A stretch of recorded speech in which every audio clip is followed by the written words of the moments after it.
Population है उससे ज्यादा इंडिया इंजीनियर्स प्रोड्यूस कर देता है। उसके बाद भी रिसर्च एंड इनोवेशन में स्विट्जरलैंड नंबर 1 पे है। इंडिपेंडेंस के बाद से रिपब्लिक ऑफ इंडिया ने 0 नोबेल लॉरियट्स प्रोड्यूस किए इन साइंस। यूएसए ने 100+ कर दिए। ASER की रिपोर्ट के हिसाब से 83% एजुकेटेड इंडियंस एम्प्लॉयबल ही नहीं है। और ये जो सुंदर पिचाई सत्या नदेला की हम बात करते हैं, इन्होंने भी आगे चल के अपनी एजुकेशन बाहर से ही करी है। और ये सारी चीजें जो मैं बोल रहा हूं ना, इसका रूट कॉज फाइंड आउट करने के लिए हमें थोड़ा सा पीछे जाना पड़ेगा। जब ब्रिटिशर्स हम पे रूल कर रहे थे तो ईस्ट इंडिया कंपनी के सामने 2 मेजर चैलेंजेस थे। एक कम्युनिकेशन विद इंडियन, दूसरा वर्कर्स और क्लर्क्स की बहुत जरूरत थी उन्हें। फिर थॉमस बेविंगटन मैकॉय ने हमें इंग्लिश एजुकेशन एक्ट ऑफ 1835 दिया, जिससे उनके दोनों पर्पस पूरे हुए। पहला, उनको बंदे चाहिए थे जो चुपचाप डेस्क पे बैठे अपना काम करें, क्वेश्चंस ना करें और ज्यादा क्रिएटिव ना हो। Second, communication in English. English सबसे ज्यादा बोले जाने वाली लैंग्वेज नहीं है, उसके बाद भी इंग्लिश एक लैंग्वेज की बजाय एक क्लास बन गया इंडिया में। रशिया, चाइना, फ्रांस, ये सब जगह इतना ऑब्सेशन नहीं है इंग्लिश को लेके जितना इंडिया में है।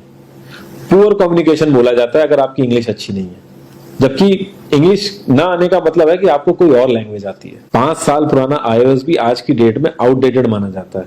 लेकिन इतनी इंपॉर्टेंट चीज हमारा एजुकेशन सिस्टम आज भी बस थोड़े से चेंजेस के साथ ऐसे ही चल रहा है। हमारे एजुकेशन सिस्टम में रटने का कंपटीशन होता है, जो ज्यादा रट लेता है उसके ज्यादा मार्क्स आते हैं। अब 95% जिसके संस्कृत में आए हैं वो भी संस्कृत नहीं बोल पा रहा है। और बेसिक हिस्ट्री होने की बजाय इतनी मोटी मोटी किताबें हैं हिस्ट्री की जिसका कोई मतलब नहीं है। अगर आज की डेट में आपको कुछ भी पता करना, आप गूगल से पता कर लोगे, उसके लिए आपको याद करने की जरूरत नहीं है इतना कुछ। और ये गवर्नमेंट स्कूल में हर क्लास में इंग्लिश का सब्जेक्ट है।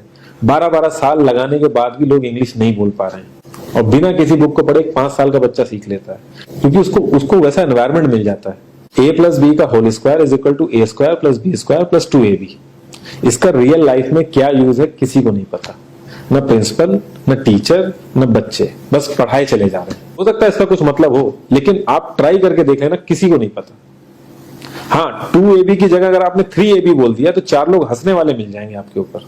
किंडरगार्टन में जो बच्चों को सिखाने के लिए टेक्निक यूज होती है वो लाख गुना अच्छी है कॉलेज की वो रटने वाली टेक्निक से।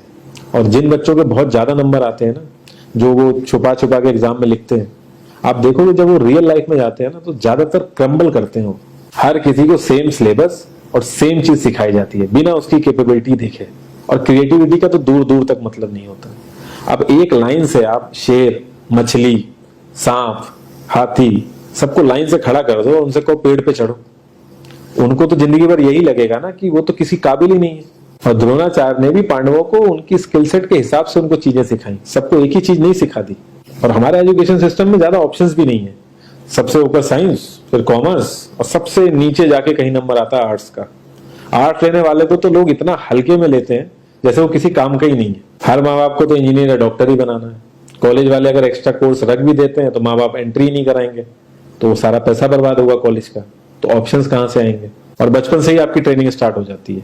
माँ बाप, भाई बहन, रिलेटिव सब ये समझाते हैं अगर आपके मार्क्स नहीं आए और जॉब नहीं लगी तो आपकी जिंदगी बेकार। और लाइफ की क्रिएटिविटी को आप रखते हो साइड में, और ये अच्छे मार्क्स और अच्छी जॉब पाना आपका सपना बन जाता है।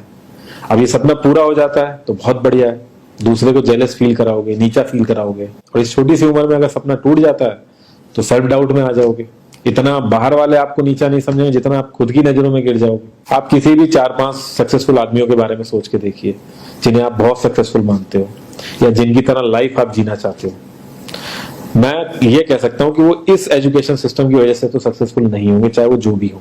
धीरू भाई अंबानी, विराट कोहली, आमिर खान, नरेंद्र मोदी, ये सब हमारे इस करंट एजुकेशन सिस्टम के ट्रैप में नहीं फंसे। इन्होंने खुद सीखा, खुद एजुकेट हुए और खुद आगे बढ़े। किसी कंपनी के सीईओ को अगर ये कहा जाए कि आप अपनी कंपनी के सारे डिपार्टमेंट में इंटरव्यू दीजिए, तो कोई गारंटी नहीं है कि वो सारे डिपार्टमेंट के इंटरव्यू निकाल लेगा। और ये भी हो सकता है कि वो आधे से ज्यादा डिपार्टमेंट के लिए क्वालिफाई ना करे एजुकेशन वाइज, लेकिन वो पूरी कंपनी चला सकता है। तो ये जो एक स्किल है, इसके बारे में बात क्यों नहीं होती? लोग अपनी 25% से ज्यादा जिंदगी इस करंट एजुकेशन सिस्टम में लगा देते हैं ताकि अपने से कम पढ़े लिखे आदमी की कंपनी में जाके उसके सपने पूरे कर सकें। इंडिया का जो करंट एजुकेशन सिस्टम है, अगर वो इतना ही अच्छा है तो जो भी सेलिब्रिटीज हैं, पॉलिटिशियंस हैं, वो अपने बच्चों को बाहर क्यों भेज रहे हैं पढ़ने के लिए? इनफैक्ट पॉलिटिशियंस के साथ तो ऐसा करना चाहिए, जिस एरिया से वो जीते हो उसी एरिया के गवर्नमेंट कॉलेज में उनके बच्चे को पढ़ना कंपलसरी हो जाए, तभी वहां के गवर्नमेंट कॉलेज सुधर सकते हैं। 368 प्यून की जॉब के लिए 1.5 लाख ग्रेजुएट और 24,968 पोस्ट ग्रेजुएट ने अप्लाई किया। मैं आईएएस पीसीएस की तो बात नहीं करता हूँ, वो तो एक पैशन की बात होती है, लेकिन कुछ लोग 5-5, 6-6 साल से तैयारी कर रहे हैं कि कोई भी गवर्नमेंट जॉब मिल जाए उन्हें। उनसे पूछोगे क्यों ऐसे इतने टाइम से लगे हुए हो, तो वो एक ही चीज बोलेंगे कि जॉब सिक्योर है। मतलब आप काम नहीं भी करोगे तो आपको निकाला नहीं जाएगा। ये सारी कामचोरी वाली बातें माइंड में इसीलिए आती हैं क्योंकि हमारा जो करंट एजुकेशन सिस्टम है वो इतना कॉन्फिडेंस ही नहीं देता है कि हम अपनी स्किल के दम पे कहीं जाके काम करें और हमें निकलने का डर ना हो। मैं आने वाले 10 साल की तो बात ही नहीं कर रहा हूं, अगर मैं आने वाले 5 साल की भी बात करूं तो टेक्नोलॉजीज में इतना ज्यादा चेंजेस आ जाएगा कि जो आज हम पढ़ रहे हैं, जिस स्किल पे हम फोकस कर रहे हैं, पता नहीं वो रेलेवेंट भी होगी कि नहीं उस समय। Cloud computing, SEO, digital marketing, ये सब जॉब्स पहले एग्जिस्ट ही नहीं करती थी। हम लोगों को एजाइल होना पड़ेगा, नई नई चीजों को सीखने के लिए ओपन रहना पड़ेगा, क्रिएटिव माइंड लगाना पड़ेगा।